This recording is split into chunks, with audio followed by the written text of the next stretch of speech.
पाटी पकड़ के चलने लगे जब मदन गोपाल। धरती तमाम हो गई एक आन में निहाल। धरती तमाम हो गई एक आन में निहाल। वासुकी चरण छुवन को चला छोड़ के पताल। वासुकी चरण छुवन को चला छोड़ के पताल। आकाश में भी धूम मची देखे इनकी चाल। आकाश में भी धूम मची देखे इनकी चाल। ऐसा था बांसुरी के बजैया का बालपन। ऐसा था बांसुरी के बजैया का बालपन। क्या क्या कहूँ मैं कृष्ण कन्हैया का बालपन। क्या कहूँ मैं कृष्ण कन्हैया का बालपन। पाटी पकड़ के चलने लगे जब मदन गोपाल। पाटी पकड़ के चलने लगे जब मदन गोपाल। भगवान जब खाट की पाटी को पकड़ करके चलना प्रारंभ किए तो धरती तमाम हो गई एक आन में निहाल। भगवान का अवतार किस लिए हुआ था? धरती के भार को उतारने के लिए। इसलिए भगवान जब धरती पर अपना चरण रख करके चलना प्रारंभ किए पृथ्वी माता को दिव्य आनंद की प्राप्ति हुई। अब पृथ्वी माँ बोली अब मुझ पर कोई भार रह जाने वाला नहीं है। अब भगवत भक्तों भगवान की चाल को देखकर इतना ही नहीं,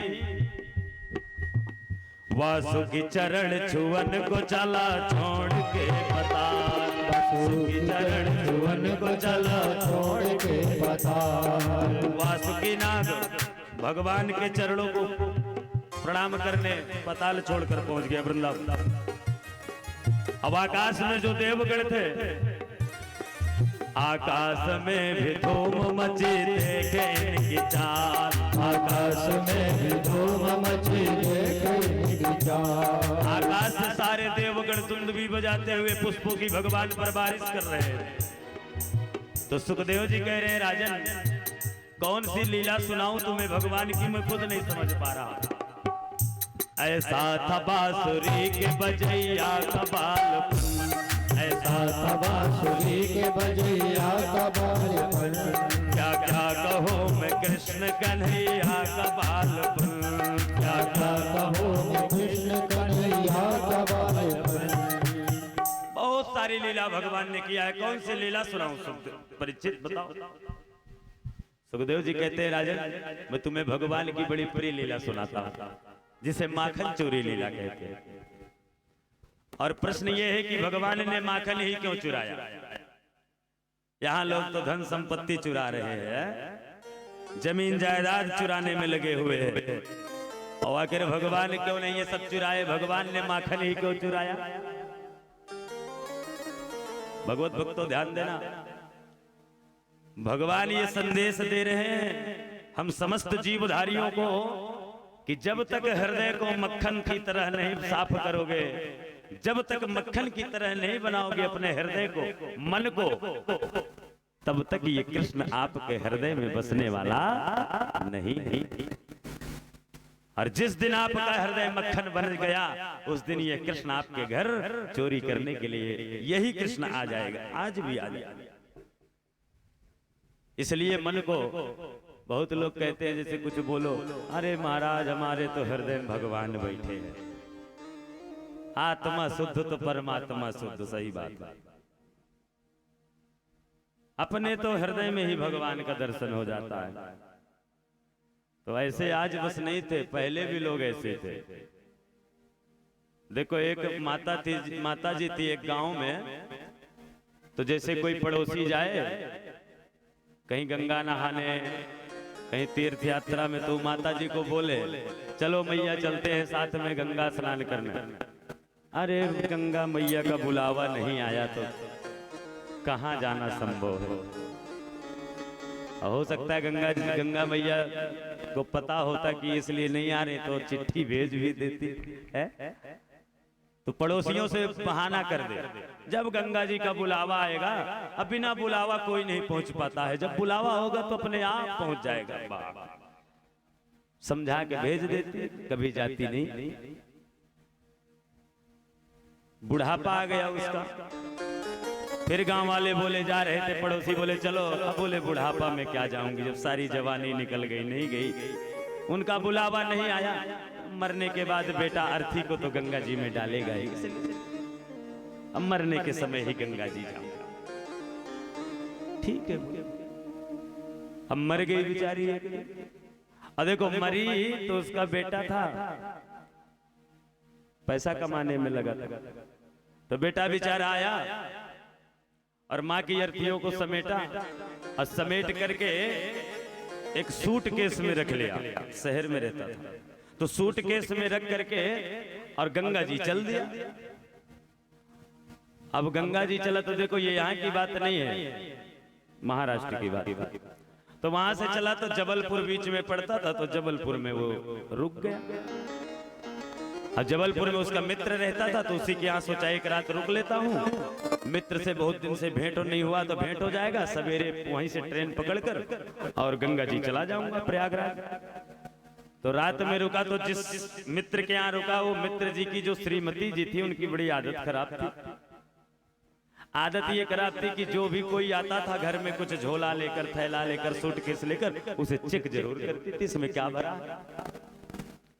तो दोनों मित्र रात में सो गए। एक कमरे में जैसे सोए, सूटकेस रखा था, तो उनकी पत्नी की जैसी आदत थी, उनको लगा बड़ा सुंदर सूटकेस है, माल पानी तो होगा, और उसको खोली।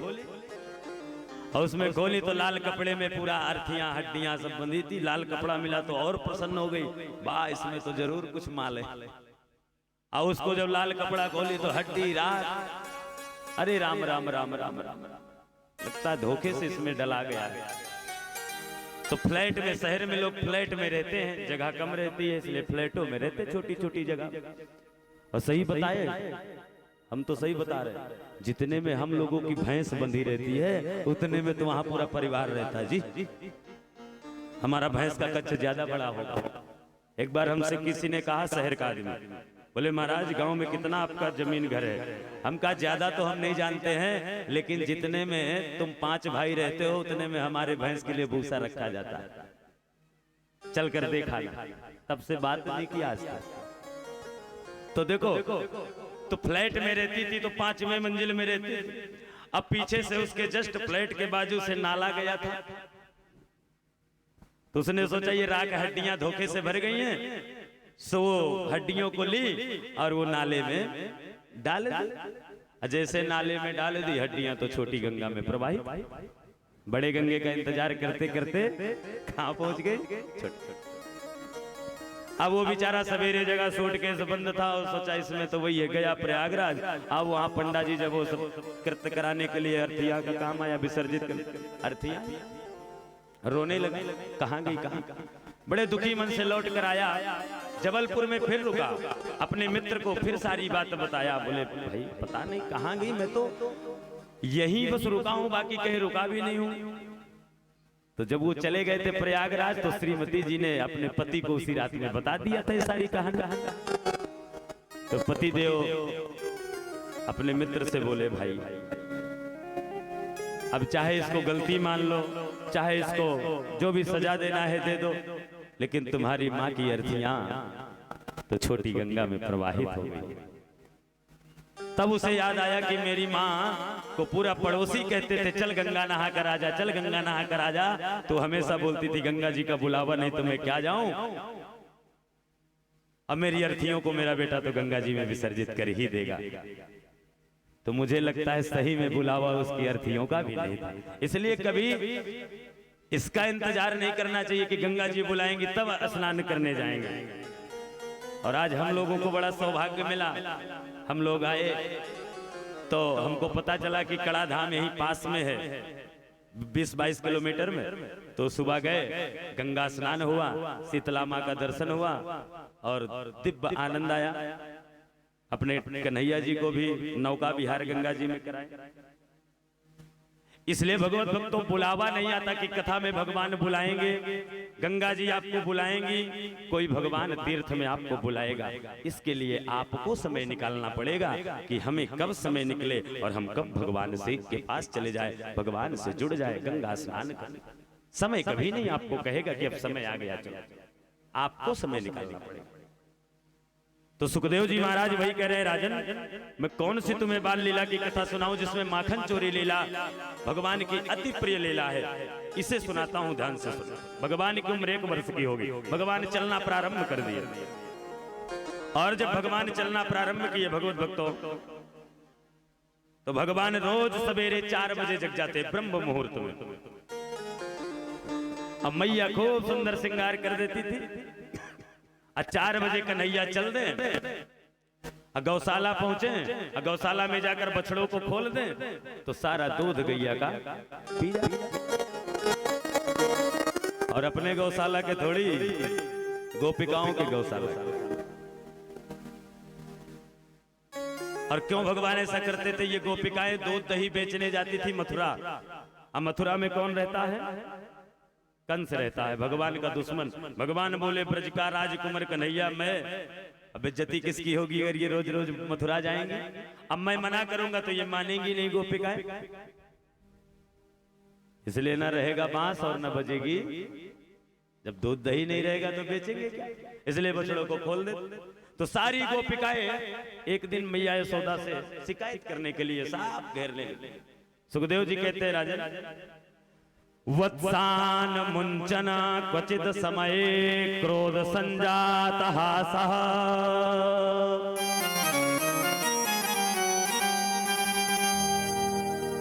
वत्सान मुंचन क्वचित समय, एक दिन की बात है, सारी गोपिकाएं मैया यशोदा के पास लहना लेकर आ रही। मैया, ओ यशोदा मैया, हम तेरे लाला कन्हैया की शिकायत लेकर आई हैं। अब किसी भी मैया का लाला कोई शिकायत करता है गांव बस्ती में, उद्दंडता करता है, तो कोई शिकायत लेकर आता है तो सुनना पड़ता है कि नहीं? है? तो मैया यशोदा को भी सुनना। तो सारी गोपिकाएं घेरने लगी मैया को। अरे मैया, ये जो तेरा लाला कन्हैया है, ये बछड़ों को खोले तो कोई बात नहीं मैया, और मैया दूध दही जो घर में होता है उसको भी नष्ट कर देता है, और रोज रोज बछड़ों को खोल देता है तो सारा दूध गाय का पी जाते हैं। अगर रोज रोज ऐसा करेगा तेरा लाला कन्हैया, तो हम तेरे गांव को छोड़कर कहीं दूसरे गांव चले जाएंगे। देखो गोपिकाओं का बड़ा सुंदर भाव है। यहाँ पर सूरदास जी ने बड़े सुंदर सुंदर पद गाए वृंदावन। क्या कह रही थी मैया? मैया से गोपिकाएं कह रही थी, मैया अगर ये तेरा लाला कन्हैया रोज रोज ऐसा करेगा तो आपन गाँव ले हो नंद रानी, हम अब जाय बसेंगी दूर। ये तुम अपना गांव अपने पास रख लेना, हम दूसरे गांव में जाकर बस जाएंगे। तो मैया लाला कन्हैया को बुलाई, कन्हैया इधर आओ। और कन्हैया आए, तो कन्हैया जब देखे मैया को गुस्से में है, तो छोटा सा मुखमंडल कर लिए। नाम ही मायावी है, कौन सी माया फैला दे ठाकुर जी। छोटा सा मुखमंडल कर लिए तो मैया को डांटने की हिम्मत नहीं पाई। इतने में एक गोपी और आ गई, मैया मैया मैया तेरे लाला की शिकायत मैं भी लाई हूं। बता बहन, तू भी बता क्या शिकायत है? बताऊं मैया? ये जो तेरा लाला कन्हैया है मैया, बछड़े खोले कोई बात नहीं, पर जो घर में दूध दही माखन रहता है उसको भी बंदरों को लुटा देता है, ग्वाल बालू बालू बालू बालू।